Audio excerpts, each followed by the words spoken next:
The fluorescent hum of the National Culinary Institute's main kitchen usually brought with it a symphony of sizzling pans and urgent whispers. Today, however, a palpable tension hung in the air, thick enough to cut with a chef's knife. All eyes were on a young woman in a faded chef's coat, no older than 20. Her name stitched above the pocket, Lena Petrova. ****. Hey, welcome to Endless Narratives. If you're enjoying the story, please like, share, and subscribe. And tell me in the comments, where are you watching from?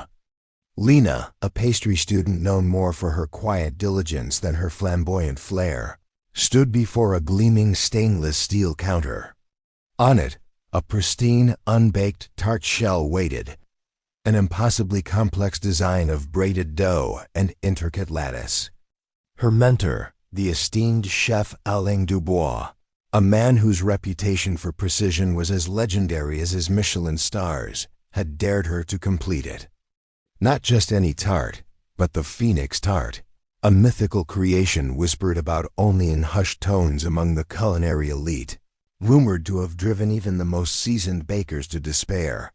Cameras rolled, the Institute's media team capturing every angle, expecting her to crumble under the pressure. Chef Dubois, impeccable in his whites, his arms crossed, watched with an unreadable expression. Lena took a deep breath, her hands, usually dusted with flour, now strangely clean, poised above the dough. She wasn't supposed to be here. Today was. For the culinary masters, for the celebrated chefs attending the annual Taste of Tomorrow Summit. Her father, Mika Hull, a humble baker who ran a small beloved neighborhood patisserie, had warned her to stay home, to avoid the grandeur and the inevitable comparisons. But Lena had a feeling, a deep, unsettling certainty that she needed to be there at precisely 10 o'clock. A sleek black limousine pulled up to the Institute's grand entrance. Out stepped Madame Evangeline Beaumont, the formidable CEO of Epicurean Holdings, the global conglomerate that funded the Institute and dictated culinary trends. Her presence commanded silence, an air of quiet deference falling over the bustling kitchens. She was not just a CEO. She was the industry's legendary arbiter of taste, the woman whose approval could launch careers and whose disdain could end them. Today, she had brought with her a challenge, not just for Chef Dubois's team, but for the entire institution, an unfinished, experimental recipe from a prototype culinary eye, a dish so intricate, so elusive, that it had defied every master. Chef and Epicurean's vast network. Madame Beaumont surveyed the pristine kitchen with a critical eye, her team following, wheeling in a covered, temperature-controlled cart. When the velvet cover was lifted, revealing the unbaked Phoenix Tart, even the most jaded chefs leaned forward, intrigued, then confused. Whispers rippled through the room. Within minutes, one renowned patissier scratched his head, another tried to adjust the ambient temperature of the dough, but the sophisticated environmental sensors blinked with error messages. Madame Beaumont stood with arms folded, her expression unreadable. Lena watched from the periphery, unnoticed, until her apron string snagged on a stray whisk, sending it clattering to the floor. The sudden noise drew every eye. Madame Beaumont's gaze landed on her, narrowed. Lena froze, expecting a reprimand, but instead, a faint, almost imperceptible smirk touched Madame Beaumont's lips. "Whose apprentice is this?" she asked, her voice clear and cutting. No one answered. "Wait, are you the baker's daughter?" She pressed, walking slowly toward Lena. Lena nodded, her heart pounding a frantic rhythm against her ribs. Madame Beaumont turned to Chef Dubois and chuckled, a dry, humorless sound. "All right, Chef, since no one here seems to have a clue, how about we give the little apprentice a shot? Perhaps she has magic hands. What do you say?" Chef Dubois's team exchanged uneasy glances. Lena's father, Mikhail, who had slipped in unnoticed, started to step forward, his face etched with worry. But Lena gently raised her hand, a silent signal for him to stop. Something about the patronizing way Madame Beaumont spoke ignited a quiet resolve within Lena. She walked forward, every step echoing like a drumbeat in the sudden silence. She didn't speak. She simply moved to the counter, reached out, and gently placed her hands on the cold, unbaked tart. The delicate pastry seemed to hum beneath her touch, and her eyes locked onto its intricate pattern. Her father had taught her to read dough like stories, and this one was screaming. She glanced at the delicate lattice work, then at a specific junction near the base of the tart shell. Her brow furrowed. The others stared, expecting her to mishandle the fragile pastry or admit defeat. But Lena did something no one expected. She spoke. "This tart isn't flawed," she said, her voice soft but clear, cutting through the tension. "It's programmed to appear so." Everyone stiffened. Madame Beaumont's smirk vanished. Chef Dubouze's jaw dropped slightly. Lena's voice was calm, certain. "The environmental sensors are cycling through false humidity and temperature. Readings, someone designed this recipe to defy standard baking diagnostics." Silence. Madame Beaumont stepped closer, her voice suddenly sharp. "Who told you that?" Lena slowly looked up at her and replied, "No one." She paused, then added, "But whoever made this wants you chasing problems that aren't real." Every person in that room had gone completely still. No one knew how to react. Lena wasn't just making a guess. She had diagnosed in 30 seconds what professional chefs had failed to figure out in 3 hours. And what she was about to reveal next would turn the entire culinary world upside down. For a full 5 seconds, the kitchen remained suspended in silence. Not even the buzzing refrigerators dared to hum. Madame Beaumont's eyes pierced into Lena's, not with curiosity, but with something colder. Disbelief masked as authority. She stepped closer, just inches from Lena's face. Her voice dipped in calculated threat. "You are suggesting that my AI engineers made a deliberate error?"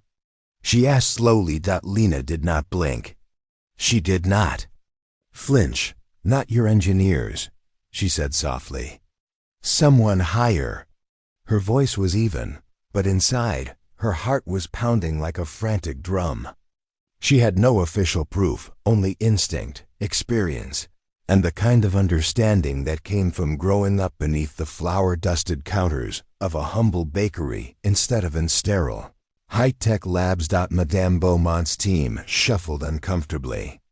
A seasoned food technologist named Robert, a stout man in his 50s with weary eyes and flour stains on his jacket, finally spoke up. "Madam, I did notice that the diagnostic reports kept looping the same environmental failure code even after resets. It was odd, but I assumed the system was glitched." Madame Beaumont shot him a look that shut him up instantly. Lena walked over to the Institute's main culinary tablet, tapped through a few menus, then held it up so everyone could see. "This loop repeats every 91 seconds. It's not a glitch, it's a mask. The real issue is hidden underneath it." She pressed a sequence of commands that bypassed the main interface, something only an insider would know. Within seconds, a second layer of diagnostic data appeared, and a red alert flashed. "Internal recipe sabotage detected. Error source traced to firmware injection. Access granted from Epicurean HQ." Gasps filled the kitchen. Her father, Mikhail, who had remained frozen the entire time, took a step forward. "Lena, where did you learn to do that?" Lena looked at him, her voice trembling now for the first time. "I reverse-engineered their culinary app last summer. I wanted to know how it actually worked, not just what it showed." Madame Beaumont turned ghostly pale. She reached out and snatched the tablet from Lena's hands, staring at the screen like it was a loaded weapon. Her voice, once smooth and smug, now cracked with something dangerously close to fear. "You need to leave now." But it was too late. From the back of the kitchen, a younger man in an Epicurean Holdings polo shirt had already taken out his phone and was recording. The screen clearly showed the flashing sabotage alert, Lena's face, and Madame Beaumont's shaken reaction. The man whispered under his breath, "This is going viral." Lena's father tried to de-escalate. "Let's not make this worse, all right? There must be an explanation." But Lena took a deep breath and turned to face everyone, her voice carrying now, not just calm, but commanding. "There is no explanation that fixes this. Whoever did this tried to cover up a critical flaw and hoped none of you would be smart enough to find it." She added, her gaze sweeping over the Epicurean staff. "I wasn't supposed to be here today. Remember that? That wasn't an accident." The Epicurean staff looked at each other, their trust in leadership shaken, their belief in the system crumbling. Madame Beaumont suddenly looked much smaller despite her impeccably tailored suit. And then the main kitchen door slid open. A woman in a crisp navy uniform and polished heels walked in, flanked by two stern-faced individuals in official-looking jackets. Her badge read, Federal Food Safety Commission. Without missing a beat, she said, "We received an anonymous tip about a compromised prototype recipe and falsified culinary data. Where's the unit?" All eyes turned to Lena. She simply pointed at the unbaked Phoenix tart, then at Madame Beaumont, who had dared her to touch it. Madame Beaumont tried to speak, but nothing came out. The woman walked directly over to Lena and asked, "Who uncovered it?" Lena hesitated. Everyone watched. She replied, "I did." What happened next would change her life forever. For a moment, the entire kitchen felt like it had stopped breathing. Lena's declaration echoed in the air like a lightning strike in the dead of night. The federal agent looked at her with a raised brow, not in disbelief, but with a flicker of unexpected respect. She turned to the two security men behind her and nodded. "Secure the unit. Copy all data from the system. Nobody leaves." Chaos began to quietly ripple through the kitchen. Phones buzzed in trembling hands. Robert stepped back, his mouth slightly open, whispering to another technologist, "This girl just tore the entire roof off the empire." Madame Beaumont, now visibly sweating, took a step forward, trying to regain control. "There is some misunderstanding. She is not a part of this company. Her access to our systems was unauthorized. This is a security breach. I want her removed immediately." But the agent's response came without even looking at her. "Unauthorized or not, she's the only reason we know about this. You should thank her." Madame Beaumont opened her mouth again, but then stopped, her jaw clenched. Her eyes flicked towards Lena with something dark in them, fear mixed with quiet hatred. Lena felt it. She had exposed something enormous, something powerful, and she had done it without even intending. Her hands trembled slightly, not from fear, but from the weight of what was happening. She had not just pointed out a bug in the system. She had exposed a rotting nerve in one of the largest culinary tech giants in the country. Her father walked slowly toward her, his voice hushed but urgent. "Lena, you have no idea what you just did. They will not forget this." "I don't want them to forget," she whispered. "I want them to change." Outside, a black van pulled up. The doors opened swiftly, and out stepped a sharply dressed man in a dark blue coat, flanked by two more federal agents. His hair was silver, his eyes piercing. He carried the air of someone who did not answer to anyone. The kitchen grew silent again as he approached. "Lena Petrova?" he asked, his tone neutral. She nodded, trying not to show how fast her heart was racing. "I am Director Vance, Department of Food Safety." You uncovered a firmware manipulation pattern that could have led to widespread food contamination and health crises if these experimental recipes were released to the public. That alone could have caused deaths. You saved lives today. Lena blinked. I just followed what didn't feel right. That makes you more valuable than half the food engineers I know. Behind him, one of his agents handed him a tablet. He reviewed something, then looked at Lena again. You reverse engineered this system diagnostics on your own? She nodded again. He stared at her a moment, then said, We have been trying to crack Epicurean's recipe signature for 7 months. You just cracked it in less than 2 minutes. I would like to offer you something.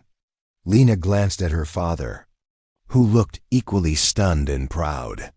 The director continued, A federal research internship, full clearance. You would work alongside our top analysts in Washington. You would live on campus, travel paid, your education covered. Lena opened her mouth, but the words wouldn't come.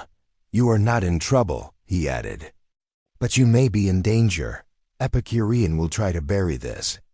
People at the top will want you silenced. This offer, it is also protection.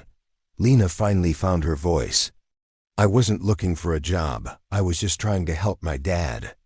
That's exactly why we need you, Vance said. But just as Lena turned to answer, a voice called out from the back, She is lying. Everyone turned. Madame Beaumont had stepped forward again, this time holding up a printed sheet. This is her culinary school transcript. No formal degree, no advanced food science license. She is nobody. You are letting a kid embarrass our industry over a gut feeling and a hacked app. Lena stood frozen for the first time since the confrontation began.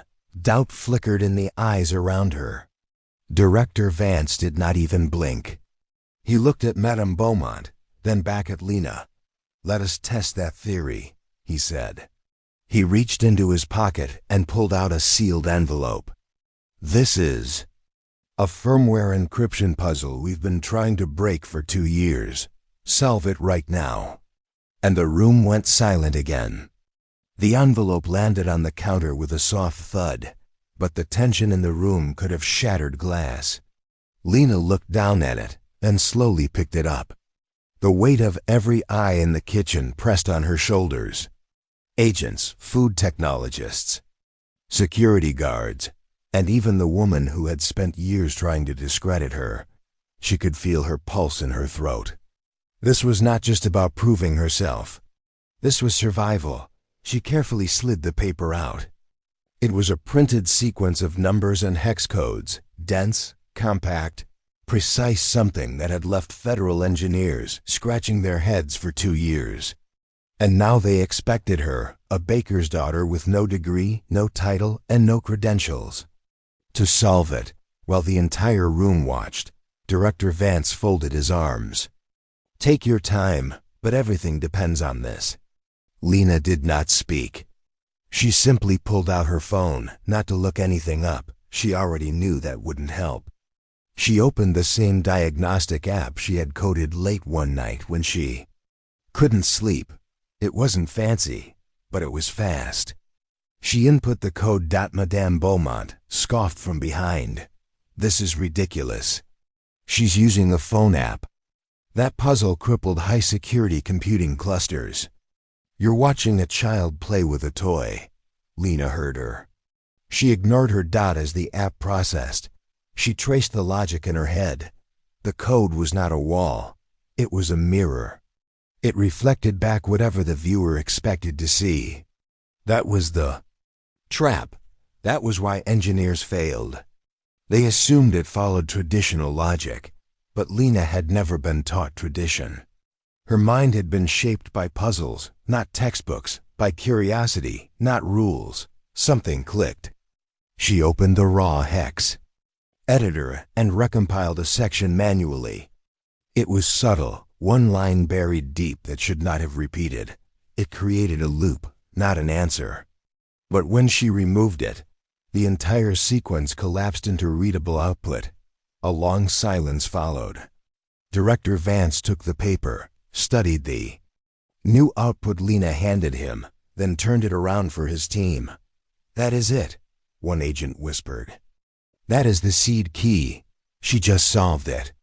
Madame Beaumont stepped back like the floor had shifted beneath her. Her lips parted slightly, but no words came out. She looked stunned, then embarrassed, then angry. Director Vance turned toward her. Asterisk. "You just witnessed a civilian solve a protected level encryption that your department failed to crack for 2 years. Maybe next time you will think twice before calling someone a nobody." Lena felt her father's hand touch her shoulder, firm and proud. His eyes were glassy.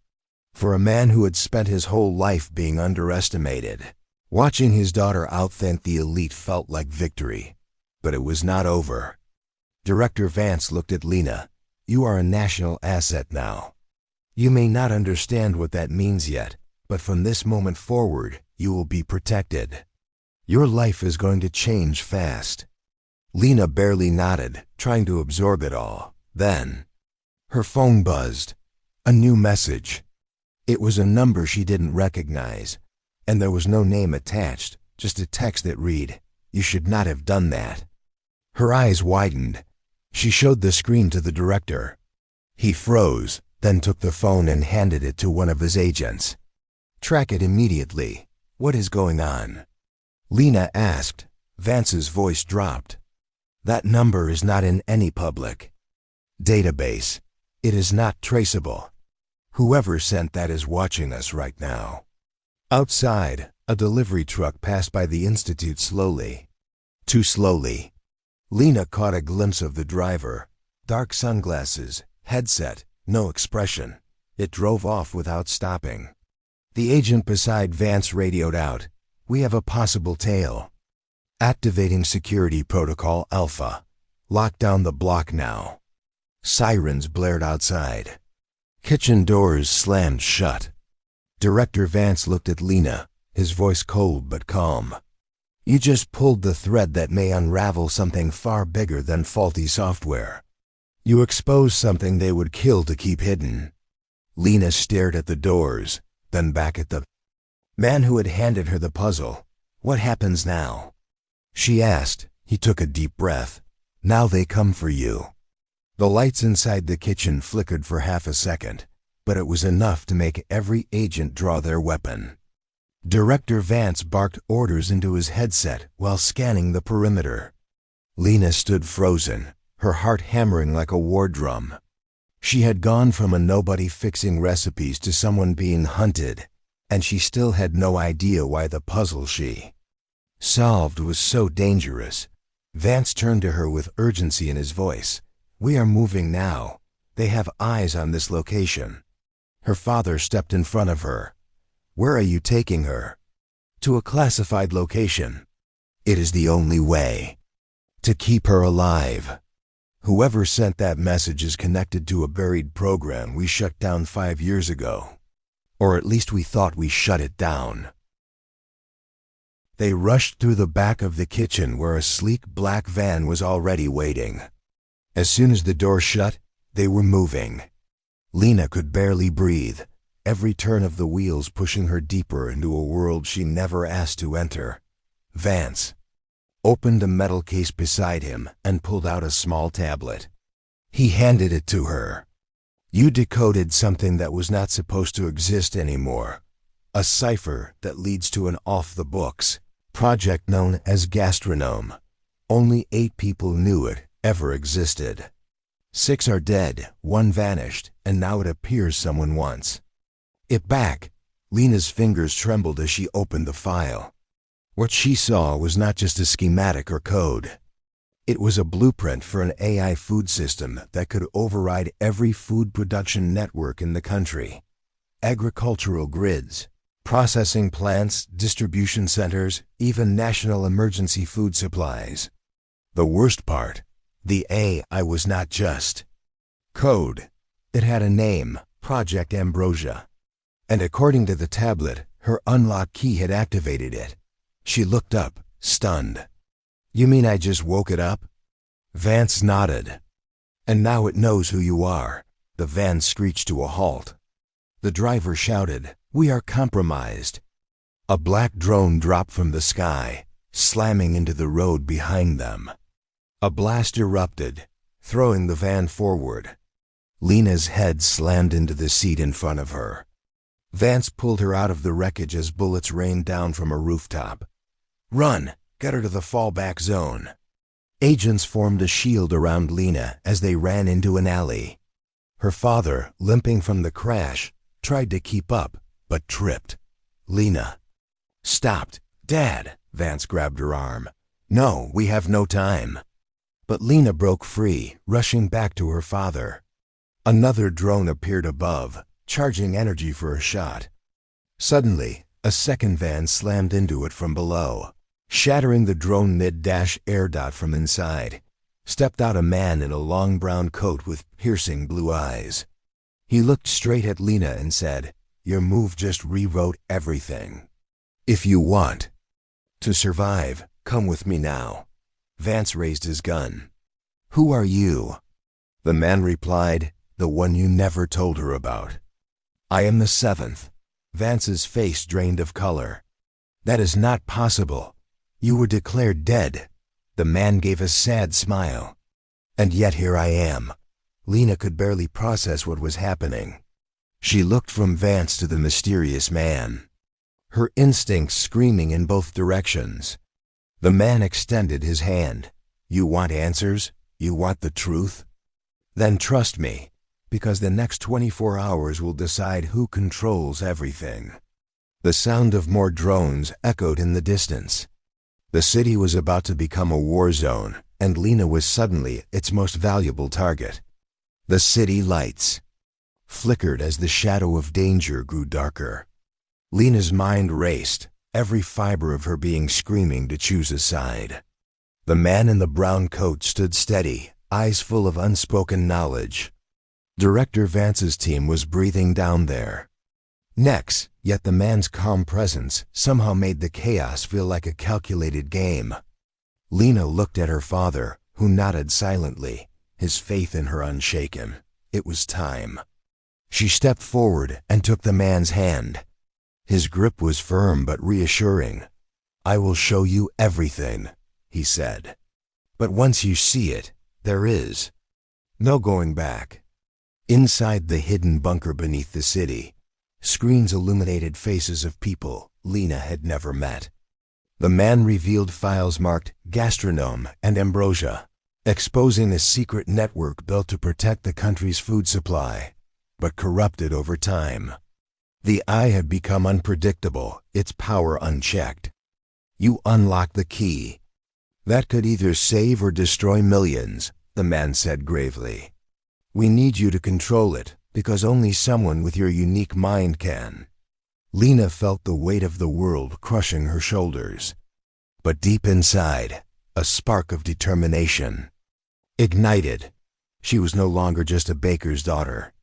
She was the last hope. Hours passed as she learned, adapted, and planned. Outside, the battle for control raged. But inside, a new force was rising. One that would rewrite the future.